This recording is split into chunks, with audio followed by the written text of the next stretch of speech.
nag-comment yung isang subscriber natin na nanalo na sila sa labor case. Tapos yung company, yung respondent, sabi daw ng labor arbiter, nag-file daw ng bankruptcy. Simula daw noon, wala na silang update. So, wala naman siyang question doon na specific sa kanyang comment. Pero, in context, siyempre, parang tinatanong niya kung paano na yung judgment award nila na napanalunan. Makukolekta pa ba nila yon o done for good na yon? Ngayon, ano yung mga pwede nilang gawin? No? So, yun ang nakikita kong parang gusto niyang malaman base dun sa kanyang comment. Although, hindi yun ang nakasulat dun sa comment niya. Kaya kayo guys, kung nag-comment kayo, be specific of what you want. Ilagay ninyo kung anong gusto niyo malaman when you make that comment, what do you want me to answer? What do you want me to respond to your queries? So, bankruptcy, yung technical bankruptcy na term na yan, applicable lang yan sa US. Wala tayong term na bankruptcy dito sa Pilipinas. However, meron tayong equivalent niyan na nakalagay sa Financial Rehabilitation and Insolvency Act. No? Yung mga kumpanya na insolvent na, mga kumpanya na hindi na makabayad ng utang, no? Ang kanila mga obligasyon. No? So, FRIA law, that was enacted in 2010. No? Pero syempre, una, sinabi doon ng labor arbiter. So, hindi naman sinabi na mayroon siya natanggap na copy ng filing of bankruptcy. Kundi sinabi niya ng comment na sinabi lang sa kanya ng labor arbiter. So, dahil wala namang papel, in my view, that's just chismis pa lang naman. So, take note kahit na labor arbiter minsan na nagsabi niya, kahit verbal yan. Alam nyo, consider that as chismis, lahat ng verbal. Kasi kapag nagkaipit-ipit na sa mga sitwasyon, mga yan, magde-deny yan na may sinabi silang ganun. Subukan ninyo. Kahit sa mga conference na yan, nagsalita yung arbiter na ganito, ganyan, tapos at tingin mo pabor sa'yo. Pag nilabas mo sa position paper yan, malamang hindi aaminin niya na may ganun. So, huwag kayo masyado mag-aasa sa mga verbal na yan. Always get a printed copy, email, whatever. No? Anything that can be documented. Huwag lang laway. Kasi, alam ko naman na pagdating minsan sa katotohanan, ang katotohanan ang mananaig. Pero sa mga ganitong kaso, kasi syempre, ang katotohanan mas maganda na inilalabas yan sa pamamagitan ng papel. Kasi pag verbal lang, ang dami nagsasabi na yun ang totoo ang kanila. No? Pero, dahil nga laway yan, wala kang proof na yun ang pinag-usapan o yun ang sinabi. No? So, obviously naman, dahil hindi naman tayo Diyos, no? Pag sinabi kasing verbal, di ba? Lahat, pag verbal, panalo na, di ba? Lahat ng verbal, kung titingnan mo, kung ang verbal ay totoo, marami nang panalo sa kaso. Pero that is not what actually happening in the real world, lalo na sa mga kaso, no? Kaya, pag ganyan, kung dineclare ng kumpanya yung bankruptcy or insolvent na siya halimbawa, tingnan mo, yan ba'y ginawa nila or yan ba ay nangyari dahil umiiwas na magbayad yung kumpanya sa napanalunan mo, no?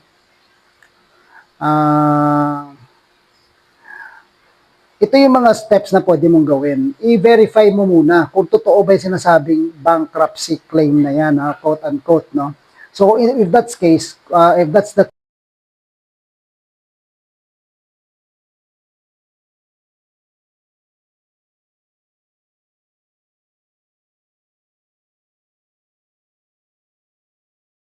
case, kumuha ka ng kopya ng court document na merong official court order, no, na meron ngang bankruptcy na final or insolvency na final, ano. Tapos tingnan mo kung mayroong commencement of bankruptcy or may stay order, may suspension of payment ba yan, no? Lahat papel. No? Kung wala namang court order,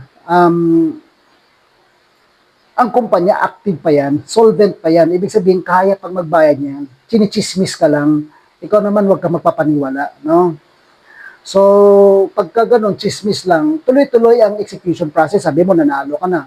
O, di kung nanalo ka na, kung galing sa NLRC yung finality ng decision, di dapat meron ka ng entry of judgment or EOJ. Attach mo yung EOJ, mag-file ka ng motion for issuance of writ of execution or MFIWOE.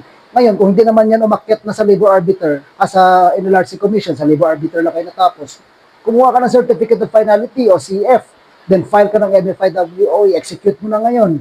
Idiretso mo na. Ang katula ka na nakuha papel na may bankruptcy o kung anumang insolvency na yan, tuloy-tuloy mo yung sayo. Huwag ka magpapaniwala sa mga chismis, pag ganyan, ano? Okay, so, syempre, yung mga legal steps na pwede mong gawin, pangalawa is, mag-file ka nga ng motion for issuance of writ of execution. Ngayon, pag may writ ka na, mag-instruct sa labor arbiter kay sheriff na kolektahin yung judgment award sa pamamagitan ng paghanap ng corporate accounts, di ba, sa mga bangko, garnishment. Tingnan mo rin kung baka mamaya may bond yan. No, baka may cash bond yan, nag-post ng provisional bond, ng partial bond, no, McBurney case or McBurney doctrine, o kaya naman nag-surety bond yan. Execute mo against the surety. Yung lawyer mo, alam naman na dapat na yan. Ano? Ngayon, kung wala naman ng mga corporate bank account sa mga bangko, ganyan, tingnan mo may property, may sasakyan ba yan, may building ba yan, may lupat bahay ba yan, no? Mag-levy ka. Pag sinabi mong levy, yan yung ibibenta mo by public sale. Ibibenta ng sheriff by public sale. Yung property ng kumpanya ng respondent para pambayad sa judgment award sa'yo. Okay? Ngayon, kung sadyang dinideplete ng mga director, ng may-ari, yung asset ng kumpanya para makaiwas sa liability, may tinatawag tayong piercing the veil of corporate fiction para mahabol mo ang personal liability ng mga officers. But this would require you to produce evidence na meron ngang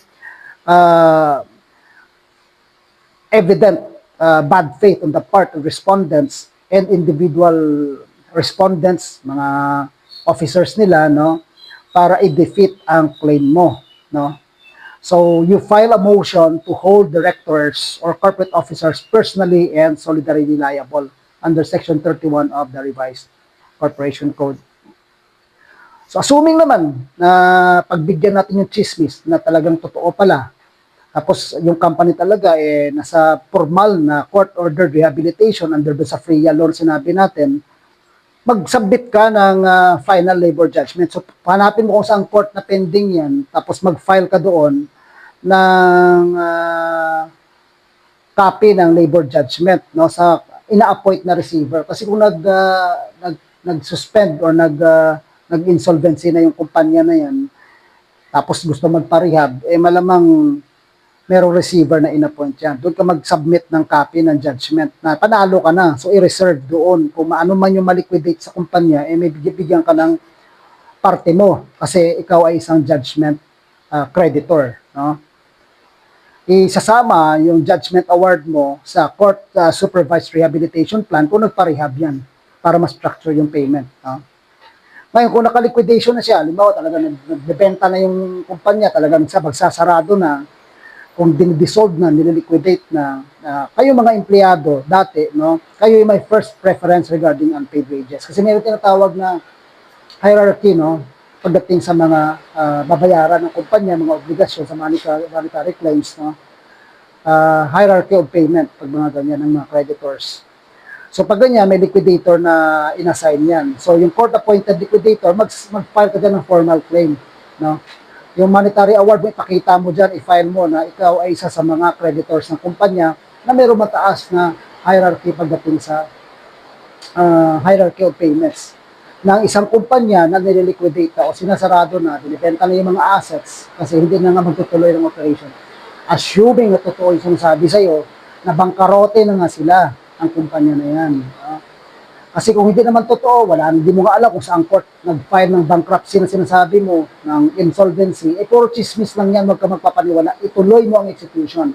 So kung i-recap natin yung diniscuss ko ganito, kapag chismis lang yung sinasabi sa yung bankruptcy, insolvency, tuloy mo, mag-execute ka kay labor arbiter, wag mong intindihin, mag-file ka ng motion for issuance of writ of execution. Ngayon, pag may nakita ka talagang papel na nag-bankruptcy na ngayon, nag-insolvency na ngayon, nagpa-rehab, or nag-liquidate na talaga, nagsasarado na, nagbebenta na ng mga assets, then pumila ka dun. Hanapin mo kung saan court yan, mag-file ka ng copy ng judgment award do sa labor case para hilera yung claim mo. Kayong mga empleyado dati, may mataas kayong antas pagdating sa kung sino ang mga babayaran ng kumpanya kapag yan ay na-liquidate.